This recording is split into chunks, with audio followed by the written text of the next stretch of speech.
Can the Green Bay Packers block the Washington Commanders? That is the big question. That is the only question right now that the Packers have to answer if they want to win on Sunday. David Harrison from Locked On Commanders joins me for a crossover in this Packers-Commanders matchup, and that starts right now.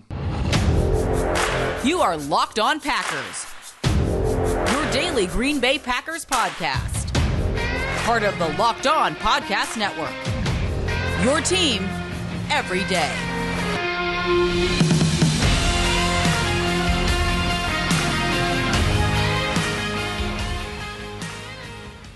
You are Locked On Packers, part of the Locked On Podcast Network, your team every day. I'm Peter Bukowski, and I cover the Packers for The Leap, a newsletter I would love for you to subscribe to. Follow me on Twitter, Peter_Bukowski. Follow the podcast on Twitter at Locked On Packers. Like us on Facebook. Subscribe to the podcast, iTunes, Spotify, Google Podcasts. Wherever you find podcasts, you will find Locked On Packers, the #1 Packers podcast on the internet, and the show for fans who know what happened. They want to know why and how. Today's crossover edition of Locked On Packers is brought to you by PrizePicks. PrizePicks is the best way to play daily fantasy sports, and it's great because you're not playing against the sharks. You're not playing against the people with all kinds of fancy algorithms. You are just playing against the number. Use the promo code Locked On with PrizePicks, and they will match that first deposit up to $100. You put $100 in, they'll match it up to $100 with the promo code Locked On. All right, me, David Harrison, a crossover Thursday. Let's get into it. What's up, and welcome to the Locked On Commanders and the Locked On Packers podcast, part of the Locked On Podcast Network, your team every day. We are your daily podcast covering the Washington Commanders and the Green Bay Packers, free and available on all platforms, including YouTube. And we thank you for making us your first listen or your first view of the day. I'm David Harrison, Credential Media, covering the Commanders for Sports Illustrated's Commander Country. And to my right, as you're seeing him if you're on YouTube, is Peter Bukowski, co-founder of The Leap and host of the Locked On Packers podcast. If you're listening to us on audio, hopefully we're both all around you, which is a little bit creepy. But Peter, a great matchup, Green Bay Packers, Washington Commanders, classic rivalry, historic in nature. Not completely, but two franchises that have a lot of history, obviously, right? And sure. I mean, on this side of things, you know, if there was going to be a game for Taylor Heineke to start this year and get his first start this year, why wouldn't it be against the Green Bay Packers? Now, sure, your listeners are all aware of the story, but basically, like I mentioned in the opening, Taylor Heineke, raised by his Packer-loving father, so he was a Packers lover as well as a child, grew up idolizing Brett Favre, which is why he wears number 4. Last memory, one of the last memories he has of his father is watching Aaron Rodgers lead the Green Bay Packers to a Super Bowl win. So a lot of love coming from the quarterback wearing burgundy and gold towards the Green Bay Packers. But of course, this weekend, he's looking to beat the Packers. Peter, what is the biggest story for the visiting team this weekend? The biggest story for the Packers is WTF. What is going on with the Green Bay Packers? I mean, that is the biggest story. And unfortunately for them, that has a lot of tentacles. What's going on with the offensive line? Who's going to be the starting 5? It sounds like they're going to make changes. What's going on with Aaron Rodgers? He's not playing anywhere near the level that we've expected him to. What more can you get from this group of pass catchers with Randall Cobb now going to be out 2 to 4 weeks? We'll see if Sammy Watkins can get back for this game. We'll see if Christian Watson can get back for this game. I'm not optimistic about the latter. The former, I think, has a chance to play this week.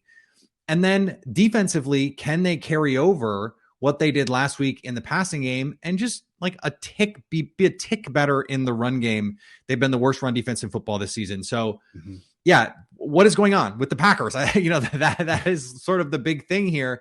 I said last week on my show that this was an opportunity to prove against the Jets, that this is an opportunity for the Packers to prove that they're contenders. Go out and do to the Jets what the Jets did to the Packers, beat them 27-10, that kind of thing. The same opportunity presents itself against the Commanders with a backup quarterback. And the Commanders are not, I don't think, a terrible team.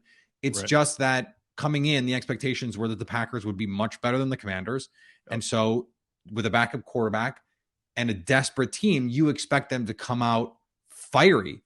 If I'm just going to pick one thing for the Packers, it's, do they have the piss and vinegar to just come out aggro, be mad? Because they did not come out with any sort of intensity against the Jets. I'm willing to just say, okay, London, They come out, noon game, flat, and the Jets just sort of more urgency, and they were never able to really recover. Those excuses are now gone. Every excuse that you could possibly give this team, those are now gone. They have to go and just win a football game in a convincing fashion. Yeah. And for the Commanders, like, they're a desperate team too, because they had expectations. They built this roster, right? Like, they thought they were going to be a pretty good team. That's the only reason you go get Carson Wentz is because you think you're going to be a playoff team. And so far, you know, they've won some games. They've lost some games. They got to play Justin Fields. So did the Packers. That helps any team because it's going to boost the record a little bit. But like, what are you looking for in this matchup? Because it seems like there's a lot going on in Washington right now, on and off the field, right?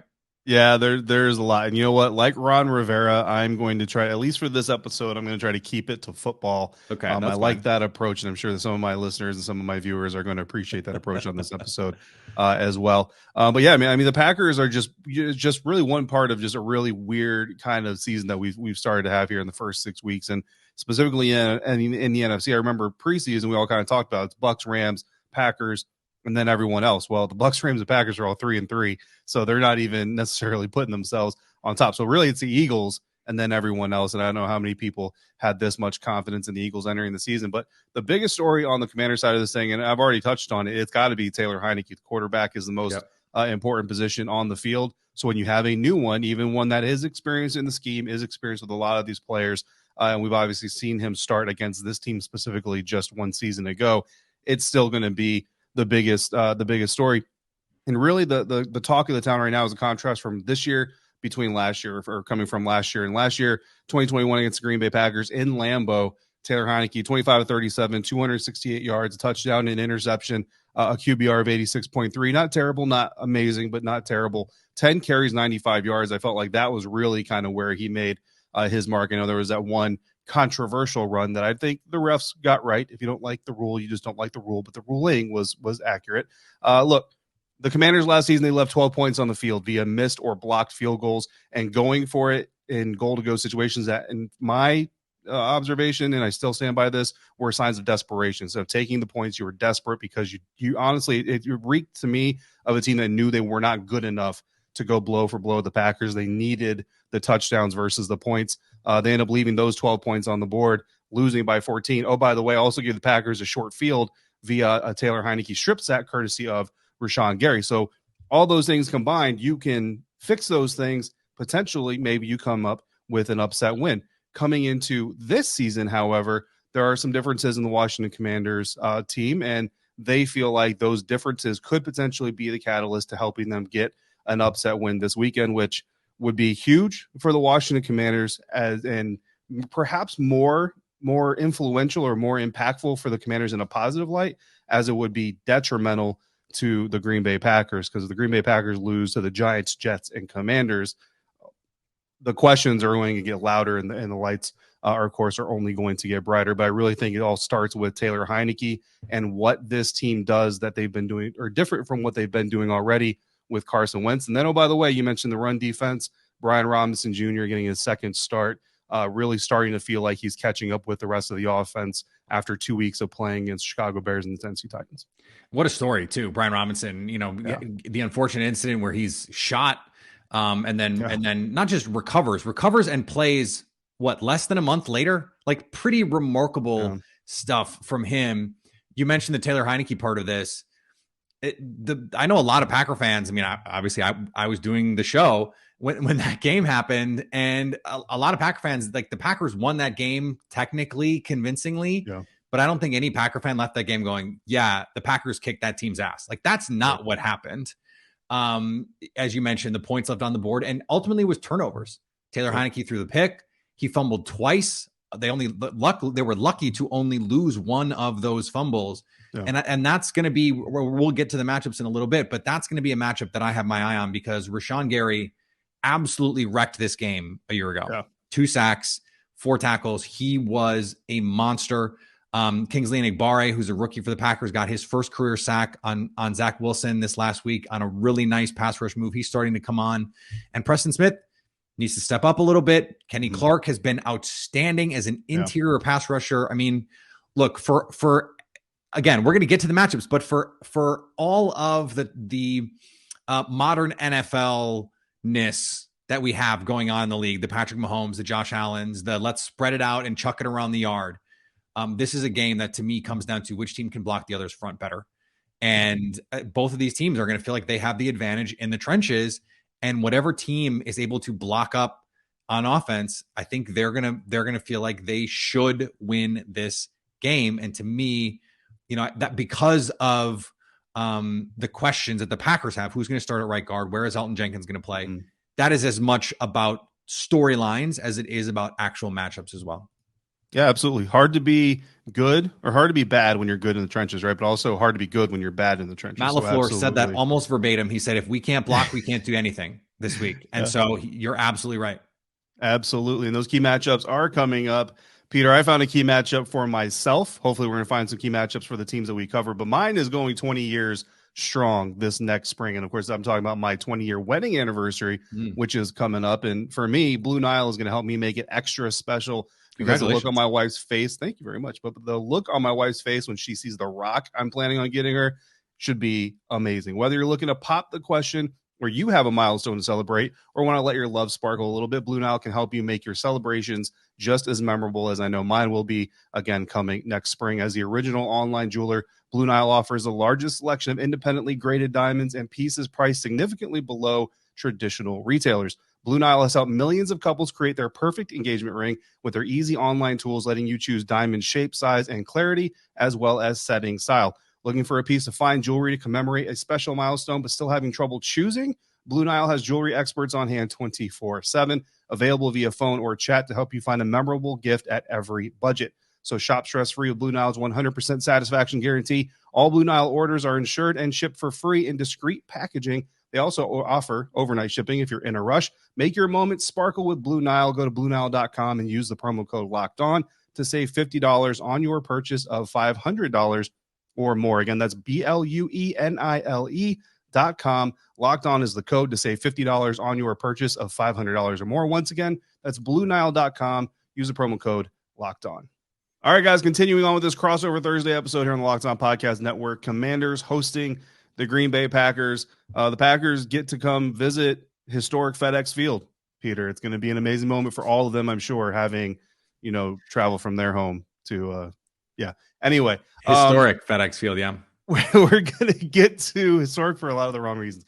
We're going to get to who's going to win this game here in a little bit. But first, the way they're going to going to win this game is through these key matchups. Peter, since I can't talk right now, why don't you kick it off and let us know what the key matchup is for the Packers?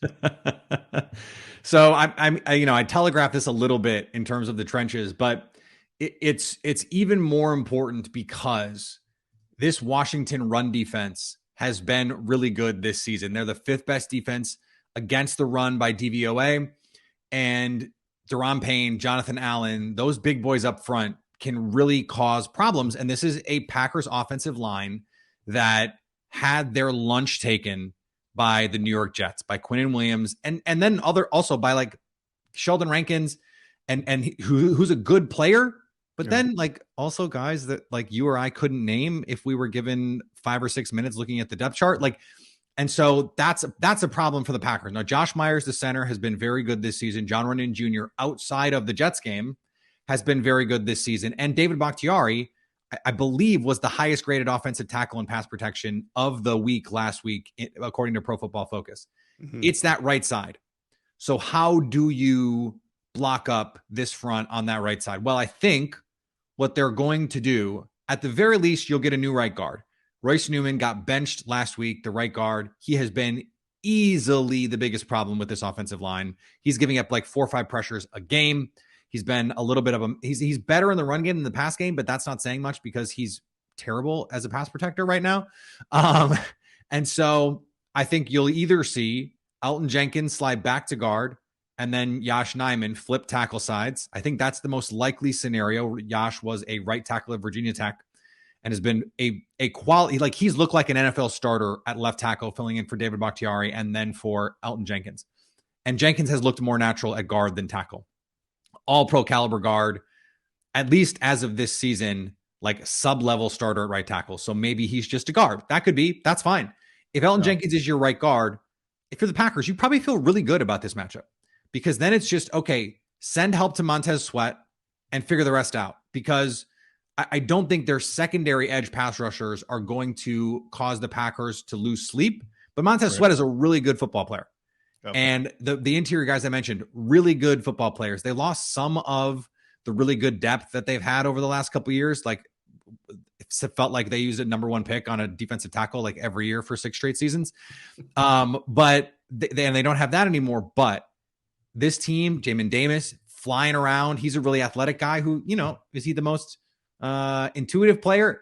Not always. He's still sort of figuring this all out, right? But I think that this is a defense, at least in the front, that can give Packers problems. And if they can't run the ball, that's where I worry about this offense. And so to me, that's the biggest matchup.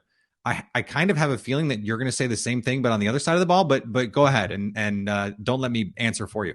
No, it's absolutely huge, and you're right. This is going to be big for both sides of the ball, because when you look at the Washington Commanders' offensive line, Sam Cosmi, he's got that injured finger, and he's practicing with this like really big. It's not like a club. That's actually kind of what I expected it to be, but it's like this weird, like Darth Vader-ish, like shell type of deal, and basically they're just trying to see if he can really work with it and play with it. And Matt, yeah, I mean it's kind of crazy. But the question was brought up today to Ron Rivera that why not move Sam Cosmi inside to right guard, where he's played before and he's proven that he can do pretty well, and let Cornelius Lucas, who filled in at right tackle and did fairly well, play that position, and then kind of put your best 5 right on the offensive line instead of sticking to maybe depth chart order. And then Tyler Larson got his first action of the season against Chicago Bears. Looked okay, but he also looked like a center who was getting his first action of the season. And what moving Sam Cosmi inside and moving Cornelius Lucas to right tackle does for the Commanders is, if Andrew Norwell, who has had some good moments but had a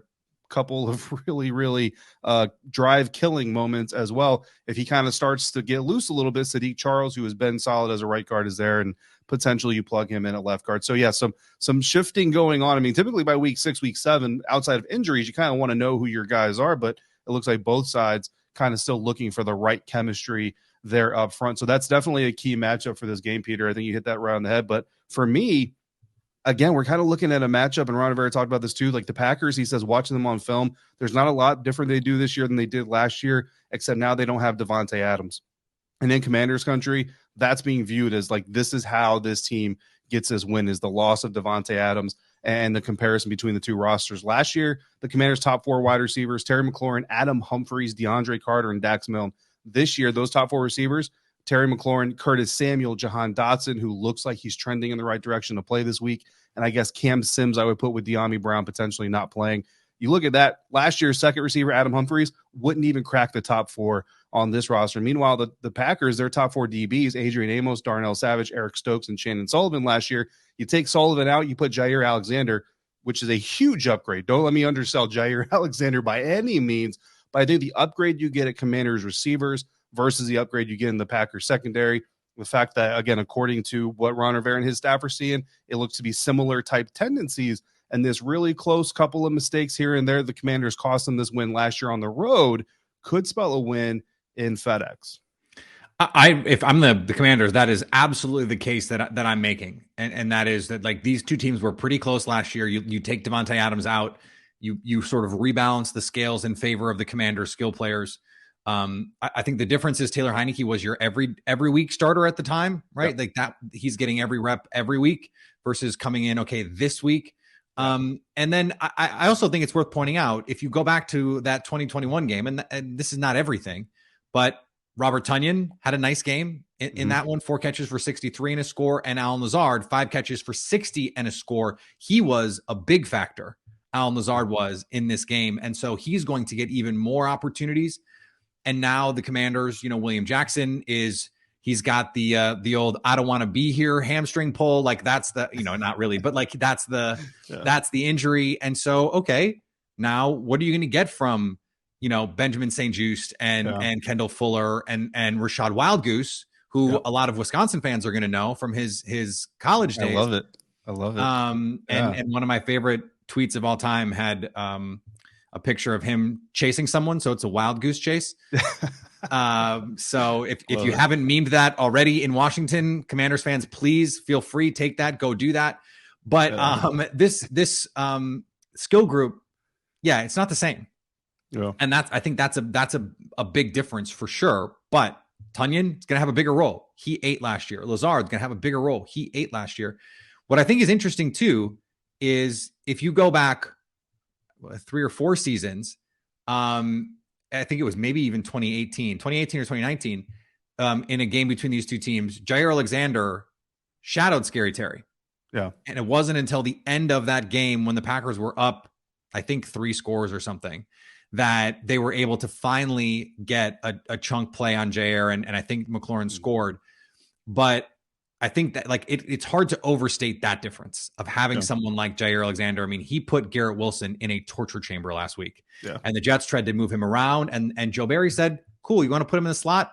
Here's 23 lined up across him, and he's going to do the thing that is really tough for a lot of corners to do, and press you with a 2-way go. It is, you have to be such a crazy athlete to press from the slot, because if you throw that hand and you're wrong, buddy, you're out the door. And so you have to be so gifted, and Jair can do that. And so I'm really interested to see. It was the same thing last year. Eric Stokes got a lot of run against Terry McLaurin, and I thought held up pretty well, gave up one big play really, and it was the touchdown. And so like Eric Stokes has not played great this season. How do the Packers want to match up? Are they going to play a bunch of man coverage? That's the other big matchup that I'm interested here, because if I'm the Commanders, I'm trying to create plays down the field. Okay, Packers, you want to not play your quarter shell? You want to sit in that single high look? You want to try and rob the middle of the field? All right, Jahan Dotson, 9 route, go long. Terry McLaurin, go, like it's going to kind of be, I think, that kind of set of opportunities for them, and then how well they can hit on some of those opportunities is going to dictate how well that offense can move the ball. But this Packers passing defense has been really good this season. Lead the league in yards per game allowed, under 200 yards per game allowed through the air. But it's been a run force run on the Packers defense. And so I think it's going to be incumbent on Washington to stay patient. Scott Turner, I don't think you have to threaten Scott Turner with a good time running the ball. Like I think he will do it, especially with Taylor Heineke. So typically. I think like you could make the case, okay, they'll press and they'll try and, get aggressive over the top. No, I don't think they will. So I think this is going to be a close game. I think this is going to be a really fun game. And that's a weird thing to say. I don't know if you saw this, David. Matt LaFleur was asked, would you rather see Taylor Heineke or Carson Wentz? Like, or basically what he said was, like, given the limitations with Carson's injury, like, would you rather, what he was trying to say was, would you rather see Carson at less than 100% than Taylor Heineke? And Matt LaFleur was like, there is 0% chance I'm answering this question. Which to me meant, we're kind of bummed that we're not seeing Carson Wentz. Right. And it's interesting because Taylor Heineke got after them a little bit last year. So this is going to be fun. I'm excited for it.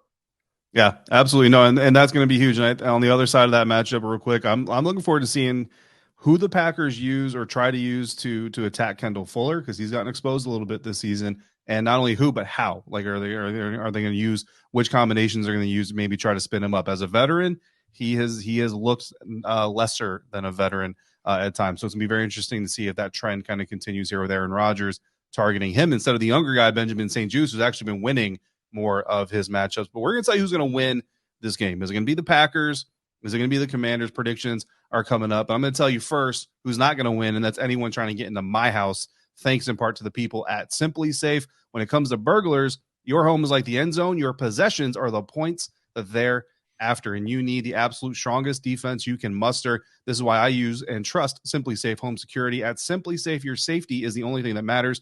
Their cutting-edge technology is powered by 24/7 professional monitoring agents who always have your back, so you always know your home is safe. I travel a lot covering the Commanders, and you got the Senior Bowl, the Scouting Combine, and while it's all great and fun, I love the fact that I can reach back and check on things back home just using my phone. I can do it in the hotel. I can do it in the stadium. I can do it wherever I am. Plus, if I have a package delivery, it might come in handy in case someone decides my mail is going to be their outlet to vent any lack of employment satisfaction they may have. With 24/7 professional monitoring, SimpliSafe's agents call you the moment a threat is detected and dispatch police or first responders in an emergency, even if you're not home or you can't be reached. And their equipment options are fully customizable, so you can have as many indoor or outdoor cameras, sensors, and detectors as you want. So customize the perfect system for your home in just a few minutes at simplysafe.com/lockedonnfl. Save 20% on your SimpliSafe security system when you sign up for an interactive monitoring plan and get your first month free. Visit simplysafe.com/lockedonnfl to learn more. There's no safe like SimpliSafe. All right, moment of truth here on this crossover Thursday edition. Locked On Commanders, Locked On Packers. Peter Bukowski, David Harrison. Packers are favored by 5 on the road, right? Typically, I don't even know if this is really a tradition anymore, but they say traditionally the home team gets a field goal. So really, it's kind of like an 8-point swing towards the Green Bay like Packers. 2.5 now, yeah. Yeah, the Packers have only scored more than 24 twice this year, Peter. The Commanders have only allowed more than 24 twice this year. Are either of those things going to become a third, and which one is it going to be? Who do you got winning this game? I mean, our friends at BetOnline have the over-under here at 41.5. It's do. one of the lowest totals of the week. Jets Broncos is lower for reasons that I think are obvious. That is gross. That over-under is 38. I'm not a Packers fan. I don't cover the Packers, but that is gross. That is disrespectful. A 38 total. But yeah, the problem is how am I supposed to have faith in this offense right now? Yeah. Like, I think the potential is there, but until I see it, it's really hard for me to have faith in this offense scoring. Score 21, challenge Packers. Like that's what the deal is right now. So I think they can get there. I think they're gonna make this offensive line change. I think that creates so many more opportunities for them in the run and pass game. I think the pass protection will be significantly better as a result. And although I think that the run defense is going to be a storyline here, this Washington passing defense has been sort of surprisingly bad for the last couple seasons now. Yeah. And like, they're not terrible. They're not like awful in the way that the Packers are against the run, for example, but this is, I think, a below average passing defense overall. And so I think the Packers win, but I would not lay the 5. Like, I think something like 23-20, 21-17, something like that. Like, I think this is going to be a close game because that Washington front is just going to make life miserable for Aaron Rodgers. I think the Packers can do the same thing. Kenny Clark against a center who, as you mentioned, is just getting his legs under him, and Tyler Larson. Questions about what's going on the right side of that offensive line. I think that's going to be where you see Rashawn Gary lined up a bunch, and that is going to create some issues, I think, for Washington. So I continue to try and stop from saying their name, even though like my brain is just preconditioned to not say the mascot. Commanders. Yeah. I'm gonna learn to say Commanders and Guardians. This is like a sticking point for me. And so, yeah, I think 21-17 is where I'm going to go, which, by the way, would be the under on this one. So I think I would take both of those. I think I would take Washington to cover and the under, which I'm probably getting I haven't looked at it on BetOnline, but I'm probably getting pretty good juicy plus odds if that's what I take. Definitely going to be some good odds on that one. I'm actually going over on this matchup. I like what you said. The Commanders pass defense. It's kind of funny because they've been kind of feast or famine. In a couple games, they only gave up 3 explosive pass plays, and there was one game where 2 of those 3 were like 21 yards. So they're just in the explosive category. But then there's some other games where they gave up like 5 or 6, and you're talking 40, 50-yard hits on the opposing offense. But then you have other drives where they just don't even allow completion, or it's like 4 yards and you punt. It's kind of a very interesting dynamic, which is why I'm really interested to see how they attack Kendall Fuller, because especially against Philadelphia Eagles, a lot of those came on Kendall Fuller, unfortunately. I've kind of had this rule all season, Peter, that if I think a game is going to be close, I go Commanders. I lean Commanders just because I see them on a daily basis. I see what they're doing. I see the potential, kind of like what you're talking about the Packers. Like, we've yet to see them really put it together, even against Jacksonville Jaguars, Chicago Bears. Like, neither of those wins, you're not going to put either of those reels in your team Hall of Fame anytime soon. I'm going Commanders 24-21. Like I said, that number 24 kind of stuck out to me. So I think it's a race to 21, which that was interesting because you kind of mentioned that too. A race to 21 and then see who gets the game-winning field goal. I feel like this is 24-21. Either way, it shakes out. But because it's close, I am going to lean Commanders. And if you're a points better, if you like to bet against the line, I've got the Commanders coming in under that 5. So I mean, take that for what it's worth. We agree on the number. I think that like 5 is on the road for the Packers. What have we seen from Green Bay that says they should be favored by 5 points against almost anybody? I get that it's a backup quarterback. I get that this is a team sitting at the bottom of the standings, but like, why are the Packers good right now? What do they do well right now? Like, this is a good question. Now, I think the answer is they stop the pass. And that's a really important trait to have in the modern NFL. But in a game where you already have a backup quarterback, and a game where last year that quarterback ran all over you, in a game you're probably going to play a lot of man coverage again, yeah, it's going to be a close game. And I won't be surprised. I was surprised when the Jets beat the Packers last week. And by the way, John Butchko came on my show from Locked On Jets and picked the Jets. Good for him. He picked the Jets. And they won. I will not be surprised this week if the Commanders win. But I will say loud things into a microphone on Sunday if that happens. Listen, I win either way because my listeners know I'm a football purist at heart. I'm a football fan before I'm an anything else fan. And Romeo Doubs was one of my favorite guys in the Senior Bowl. So If the Packers win, I can pretty much guarantee Romeo's going to have some sort of role in it. You wondered who the Kendall Fuller guy is going to be. The Packers have not been shy about lining him up against opposing teams' cornerback ones. They line him up against Sauce. They line him up against Jack Jones. Against they are not afraid to just say, okay, you want to take this guy? He can get open, and he was open a ton last week and didn't get the ball on some of those. I think vertically, especially against someone like Kendall Fuller, who you mentioned, looks like maybe a half step to a step slower this year. That might be a place where the Packers attack, and I think I'm gonna go out on a limb and make a prediction here that I think that ends up being the difference. Romeo Doubs makes a big play vertically on Kendall Fuller.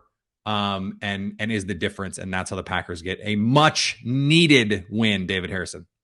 Yeah. So listen, I literally had an off the record conversation with someone inside the organization about that exact matchup, and that's all I'm going to say about that. Thank all of you for making the Locked On Commanders and Locked On Packers podcast first listen or your first view of the day. Now make your second listen or view the Peacock and Williamson NFL show. Brian Peacock and former NFL scout Matt Williamson give you the expert NFL analysis in less than 30 minutes. It's free and available wherever you get podcasts, just like the one you're listening to or watching right now. For Peter Bukowski, co-founder of The Leap, on Twitter at Peter_Bukowski, not like you're not already following him, and host of the Locked On Packers podcast. I'm David Harrison, writer for Sports Illustrated's Commander Country, one of the hosts of the Locked On Commanders podcast. If you're out and about, please be safe, be kind to one another, enjoy the game, and thank you for joining us on this crossover Thursday episode on the Locked On Podcast Network, your team every day.